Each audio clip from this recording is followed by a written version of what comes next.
Okay, so I want to ask about when people are showing up to make shifts in their lives, they probably are coming to a point of challenge within themselves of something they're going to change. Yeah. And that degree of challenge is going to be relative to the situation of what they're dealing with there. But I'm sure it could be very maybe emotional or bring up all kinds of thoughts, feelings, memories, whatever it may be.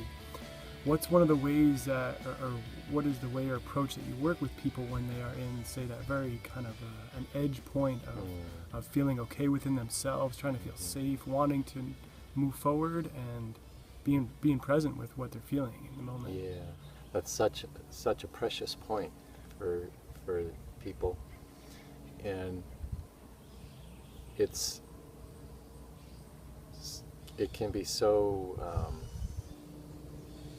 profound, and so the stance of how you're holding the person in that moment is really key, because it's usually a point of wounding for the person where there was a wound from childhood, and our wounds are also our gifts. So those are the greatest opportunity where we're wounded, and a lot of times the wound doesn't have to heal in the traditional sense of what we think, but if we begin to honor that place, it bears fruit.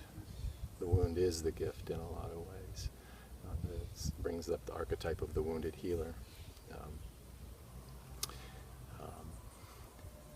For a person who's in that state, it's about being really present with them in a way that doesn't re-wound them. So acceptance, compassion, and love are really key in those moments.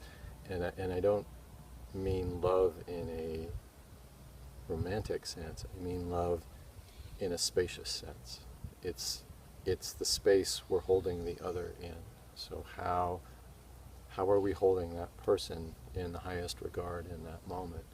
And when they're in that moment, they can be regressed into a lower energy state or a childhood memory that's painful, but you're holding them in their essence. You're not relating to them as a child just because they're having a regressed experience.